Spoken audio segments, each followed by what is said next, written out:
Bonsoir mes frères et sœurs en Christ. Que notre Dieu vous bénisse et vous accorde cette grâce des chrétiens obéissants qui aiment le Seigneur et qui désirent lui plaire à tous égards. Aujourd'hui, nous sommes le 24 avril 2022. Je vais donner dans cette vidéo les étapes qui caractérisent en fait la prise du repas du Seigneur à la maison. Comme je viens de vous donner une vidéo, notre Seigneur désire que nous soyons en son corps et son sang. Et ce, c'est pour tout chrétien. Il nous a invités à sa table. Il a dit ici dans Jean 6, les 50 à 56, que celui qui mange de son corps et de son sang aura la vie éternelle et qui le ressuscitera au dernier jour. Par contre, celui qui ne mange le corps du Christ, qui voit son sang, n'a pas la vie en lui-même. Donc, par ces commandements, Dieu nous invite vraiment à prendre part à la table du Seigneur. L'Église catholique, on parlera de communion, l'Église évangélique de Sainte-Seine.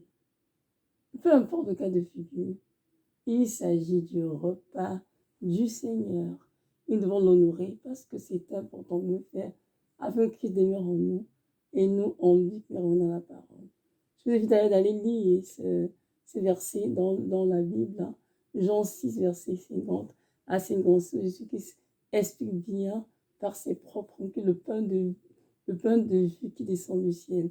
Donc, mes frères et sœurs en Christ, nous ne devons pas négliger le repas du Seigneur. Nous devons nous appliquer à faire la mémoire de lui, nous rappelant qu'il est mort pour nous, qu'il était crucifié pour nous, et bien sûr aussi qu'il est ressuscité, parce que nous sommes donc des chrétiens. Amen. Alors, dans cette vidéo, je vais te donner des étapes qui caractérisent en fait comment prendre le repas du Seigneur à la maison. Donc, la première étape, c'est la louange, l'adoration. Donc, bien sûr, tu vas un endroit où tu es calme, reposé, posé d'ailleurs, je dirais, et vraiment où tu es seul avec le Seigneur, ou en famille, que tout le monde soit tranquille, vraiment, pour recevoir du Seigneur. Donc, il y a la louange, l'adoration. Vous devez chanter au moins 2 chansons. Et la deuxième étape, c'est vraiment, il est là pour vous dire, mais ce Seigneur, lui, il fait des instructions de grâce. Tout ce qu'il fait dans nos vies, tout ce qu'il est pour nous, ce qu'il couvre de Golgotha pour nous. Troisième étape, nous devons ensuite nous repentir de tous nos péchés. Et c'est une étape qui est très importante.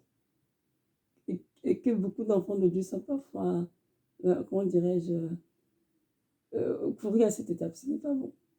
La repentance est un style de vie et un cœur repentant est un sacrifice agréable au Seigneur. Tout chrétien qui veut être en communion avec le sang du Christ doit s'arrêter et prendre le temps de donner le Saint-Esprit, montrer tous ses péchés qu'il a commis en journée, la veille, je ne sais pas trop, et demander pardon au Seigneur avec un cœur rempli de contrition, un cœur qui regrette, et il faut ne plus recommencer. Parce qu'il faut discerner le sang du Christ. Il faut à la table du Seigneur, faire les choses à la hâte et puis faire n'importe quoi. Non, c'est important de prendre ce moment au sérieux, en demandant au Seigneur pour tous nos péchés. Parce qu'on peut prendre le corps du Seigneur sans avoir confessé nos péchés. Rappelez-vous qu'il est écrit dans 1 Corinthiens 11 que c'est ainsi, que c'est pourquoi il y a beaucoup qui sont malades. Parce qu'ils ont pris le repas du Seigneur n'importe comment, sans discerner le corps du Christ, sans s'examiner. Donc c'est un de le faire, très très important. Je ne vais pas dire que c'est un péché, pas prendre le repas du Seigneur, ce que je dis. Si vous avez péché, laisse pardon tout simplement. Vous avez dans la parole, dans 1 Jean 1 verset 9, il a dit, si nous confessons nos péchés, il est juste et bon pour nous les pardonner et pour nous purifier. Donc c'est important de demander pardon pour tous nos péchés avant de remettre le repas du Seigneur.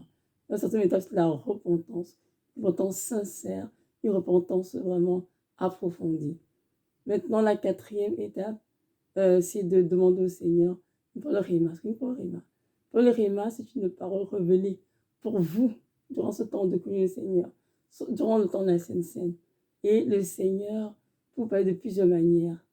il peut utiliser une vision, il peut utiliser, comment dirais-je, la Bible pour vous parler pendant votre méditation, donc pour vous envoyer lire un livre en particulier dans la Bible ou des versets en particulier dans lesquels il va vous parler très clairement.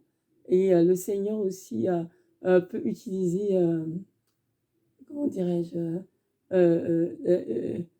une banque de paroles Rhéma, que ce soit dans une boîte, que ce soit même sur votre tablette.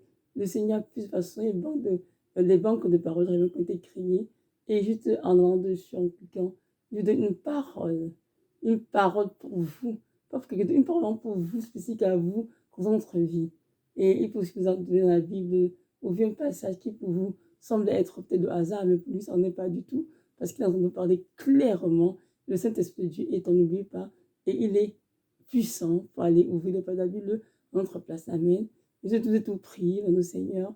S'il te plaît, mon Seigneur, accorde-moi une parole ou des paroles pour le repas du Seigneur. Amen.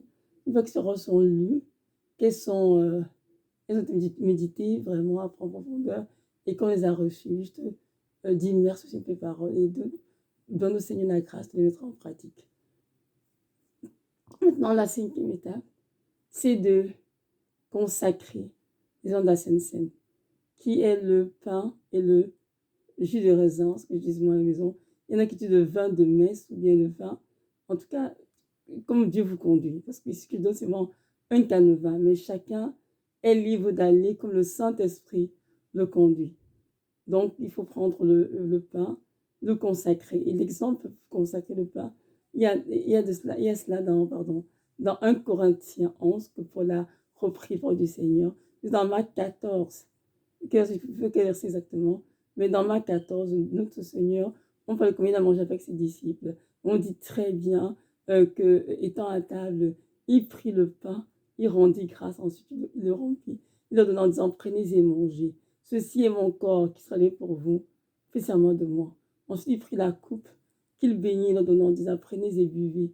Ceci est son alliance, mon sang versé pour la rédemption de plusieurs, pour la remission des péchés. Amen.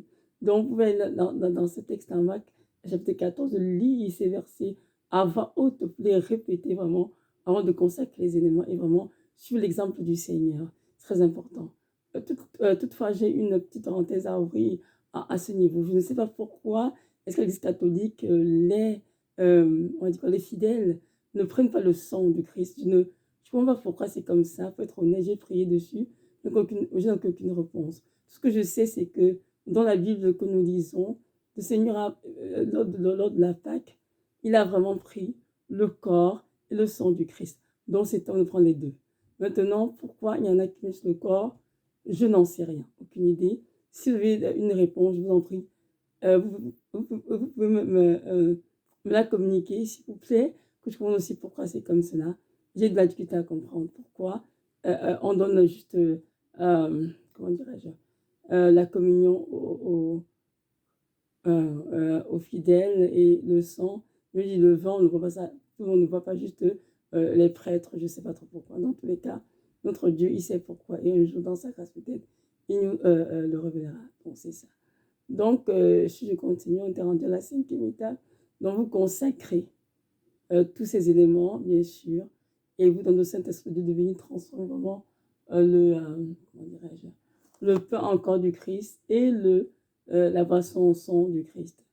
Une fois consacrés, les gens sont consacrés, vous dites maintenant, il a fait une petite prière et dit, Seigneur, je ne suis pas digne de te recevoir de mon âme, mais d'une seule parole, je serai guéri. Et ensuite, donc, vous prenez, mangez le corps du Christ, ensuite, buvez le sang du Christ. Et une fois terminé, faites une petite prière de clôture, vous confiez au Seigneur votre cœur, vos sujets les plus importants qui vous touchent. Faites donc une prière, vraiment une courte prière. Et après cela, vous clôturez et vous vous reposez, septième étape, dans la présence du Seigneur. Oui, quand il se repose, c'est vraiment un endroit calme où vous êtes relax, posé, et vous laissez le Seigneur vous parler, vous faites le mystère, parce que c'est un temps très précieux, même si nos yeux ne voient pas ce qui se passe dans le monde spirituel, beaucoup de choses se passent La Sainte Seine a un pouvoir surnaturel, ou le Jésus de communion, comme on l'appelle, a un pouvoir surnaturel. Et vraiment, dans sa grâce, il ouvre nos yeux durant la Sainte Seine, on peut voir ce qui se passe. Parfois aussi, il ne dit rien, mais il est tout de même présent. Et le Saint-Esprit, le mystère. C'est un temps durant lequel le Seigneur console ses enfants. Il les guérit même. Il les encourage. Il les fortifie pour continuer de l'avant. Et il est délivré de ce péché qui traite dans nos vies depuis de longues années. Amen. Donc, mes frères et sœurs, je vous encourage vraiment à ne pas négliger le repas du Seigneur. C'est sûr qu'avec la COVID-19, il y a eu beaucoup de relâchements au niveau spirituel parce que l'église était fermée et il y a des gens qui sont dans la confusion, ne savent pas trop quoi faire. Mais j'aimerais que vous sachiez que vous pouvez faire le repas du Seigneur à la maison. Ce n'est pas interdit pour le Seigneur, au contraire, le Seigneur encourage cela. Et si vous êtes une église, vous n'êtes pas l'église, pas de problème, c'est aussi bien, c'est une bonne chose. La seule chose que je veux vous demander de faire, c'est de vous assurer que les frères et sœurs avec lesquels vous prenez la communion, c'est-à-dire le repas du Seigneur, sont des personnes qui se sanctifient et sont consacrées à Dieu. Si vous prenez des personnes qui servent l'ennemi, c'est-à-dire Satan, ou bien qui sont des sorciers, satanistes, etc., je vous dis tout de suite, vous êtes en train de communier avec des démons et non le Saint-Esprit. Donc faites très attention et priez toujours pour connaître l'état d'âme des personnes qui vous entourent avant de communier, communier avec ces personnes en jouant le sang du Christ. Et aussi, même concernant des églises, de prier. Savoir quel est l'état de votre église, quel est l'état de votre pasteur, oui, ou même de votre prêtre. Qu'est-ce que de sa vie de sa vie hors des caméras, est-ce qu'il craint vraiment Dieu? Est-ce qu'il sait vraiment Dieu? Il sait autre chose. C'est très, très important. Donc, c'est à vous de veiller dessus. Et en priant, le Seigneur va vous révéler clairement ce qu'il en est. Moi, je suis dans une église, personnellement, et donc, quand vous êtes le repas du Seigneur, le Seigneur dit de ne pas prendre ce repas-là. Je n'ai pas pris parce que quelqu'un qui consacrait le repas étaient des personnes qui ne craignaient pas Dieu du tout. Et lorsque personne le faisait, c'était vraiment dans n'importe quoi. Donc, je pouvais y aller, mais sans toutefois toucher au repas du Seigneur.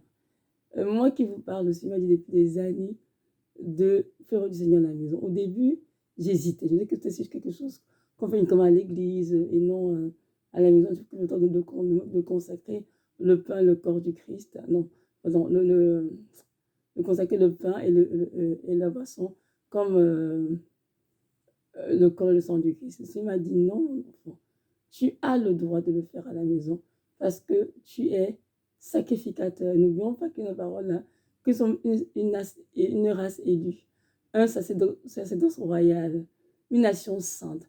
Nous sommes tous des sacrificateurs. Nous avons peut-être des titres différents dans la maison de Dieu, nous sommes tous des sacrificateurs. Et Dieu nous appelle, mes frères et sœurs, à vivre notre rôle de sacrificateur dans nos maisons.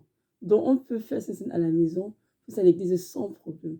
Il suffit juste de rester les étapes qu'il nous donnait et de le faire avec sérieux et au niveau de la repentance, se repentir comme ça se doit, s'examiner dans nos péchés avant de prendre le repas du Seigneur.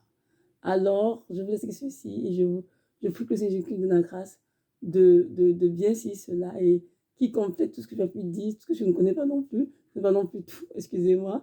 Donc, je donne ce que je connais, un petit canevas, mais que le Saint-Esprit, durant ce temps, vous conduise, vous remplisse et vous demande cette grâce d'être en communion avec son corps et son sang. Ainsi, vous aurez la vie éternelle et il vous ressuscitera au dernier jour de la parole. Je vous encourage le lire dans Jean, chapitre 6, versets 50 à 56. Donc voilà, soyez richement bénis. Shalom, shalom.